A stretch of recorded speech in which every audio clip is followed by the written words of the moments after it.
நாங்க உங்களை அறிவிக்க யாருங்க சொன்னா அப்லோட்ல பண்ண சொல்றோம் நாங்க. நீங்க சொல்றது சரியா 60% போலா இருக்கும், நீங்க 66% சொல்லுவீங்க. நாங்க அதை எப்படி நம்ப முடியும்? நாங்க கேட்கறது ஒரு வாக்குச்சாவடியில வாக்காளர் வாக்குப்பதிவு நடந்து முடிந்த அடுத்த நிமிடம் ஆன்லைன்ல அப்லோட் பண்ணுங்க. பாளையங்கோட்டையில் இந்த ஸ்கூல்ல நடந்த இந்த பூத்துல இவ்வளவு ஓட்டு பதிவாயிருக்கு, அதெல்லாம் கேட்கும். நாங்க உங்ககிட்ட உள்ள 66%, 50% நாங்க கேட்கலையே, நீங்க அதுல தானே பண்றீங்கன்னு நாங்க சொல்றோம். அதே மெத்தட்ல தான் இங்கேயும் தமிழ்நாட்டிலையும் வாக்காளர் சேர்ப்புக்கே அவ்வளவு கஷ்டம் இருக்கு. நீங்க பார்ப்பீங்க, எளிதா யாரும் சேர முடியாது. சேர்ந்ததுக்கு அப்புறம் நம்ம கொடுத்த ஃபார்ம் நமக்கு வாக்கு இருக்காண்டி டிசம்பர் 7 ஆன்லைன்ல வந்தாதான் ஓட்டு. எனக்கு தெரிஞ்சு 40 முதல் 60% ஓட்டு தான் இருக்க ஓட்டுல இவங்க புதுசா சேர்ப்பாங்க. மீதி ஓட்டை சேர்க்கவே முடியாது. அதுக்கப்புறம் கலெக்டர்கிட்ட போங்க, சப் கலெக்டர்கிட்ட போங்க, அங்க போங்கம்பாங்க. யாரும் அதுக்கு மேல சேர்க்க முடியாது. சாமானிய பாவங்கள்லாம் இந்த ஃபார்ம் எடுத்துக்கிட்டு ஆன்லைன்ல இதெல்லாம் பண்ணிக்கிடுவாங்களா? பண்ண முடியாது. அப்ப அது தெரிஞ்சது என்ன தம்பி? அதான் அங்க உச்ச நீதிமன்றத்தில் திமுக போட்ட வழக்குல இன்றி அது என்ன போட்டாங்க, இடையீட்டு மனு போட்டாங்களே, அது என்ன சொல்லிச்சு அவங்க? அதுக்கு கூட தெரியாதவங்க தானே அதுல ஏடிஎம்கேல வழக்கறிஞர் அணியில் இருக்காங்க.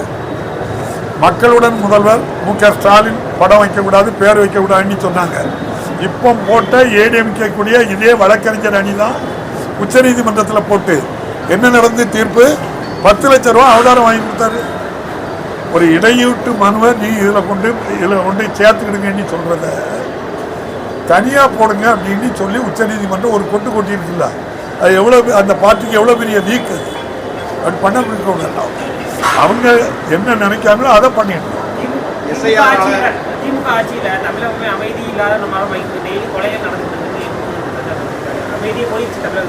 நம்ம தமிழ்நாட்டில் அப்படி ஒன்றும் நடக்கல தம்பி. டெல்லியில தான் நம்ம பத்திரிகையில பார்த்து பரபரப்பாக இருக்கு.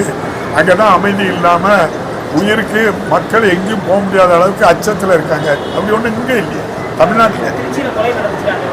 அது சொந்த பந்தங்கள், மனைவி கணவன் மனைவி நம்ம இதில் பஸ் ஸ்டாண்டில் நின்று சண்டை போட்டால் சட்டம் கெட்டு போச்சு நீ சொன்னால் நம்ம என்ன செய்ய முடியாது. அது கணவன் மனைவி சண்டை. ஒரு தனிப்பட்டவருடைய விரோதங்களில் நடக்கிறதுக்கு அரசு பொறுப்பு இல்லை. அரசு அதுக்கு நடவடிக்கை எடுக்காண்டி பாருங்க, நடவடிக்கை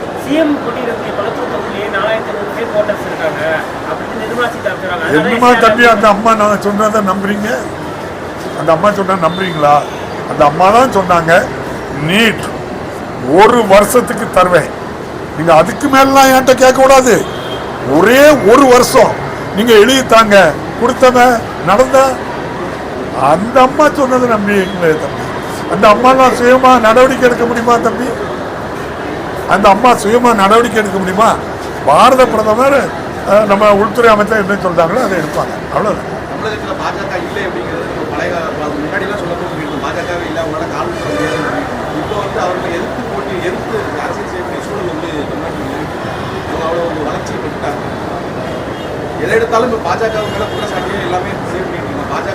பாஜக தமிழ்நாட்டு பாஜக பற்றி பேசல தம்பி. நம்ம பேசுறது எல்லாமே ஒன்றியத்தில் ஆட்சியில் இருக்கக்கூடிய பாரதிய ஜனதா கட்சி ஏழை மாணவர்கள் 50,000 கோடி ரூபாய் கடன் வாங்கி படிச்ச கடனை தள்ளுபடி பண்ணல. 16 லட்சம் கோடி ரூபாயை கார்பரேட் கம்பெனி, அதுவும் குஜராத் கம்பெனி, அதுவும் குஜராத்துக்காரங்களுக்கு மட்டும், குஜராத்தியா இருந்தா மட்டும்தான் ரைட்டா பண்ணுவாங்க. அப்படி 16 லட்சம் கோடி ரூபாயை தள்ளுபடி பண்ணிருக்கீங்க. நீங்க தமிழ்நாட்டுக்கு என்ன செய்யல? 1 ரூபா கூட நீங்க தள்ளுபடி பண்ணல. நீங்க அதை கேளுங்க,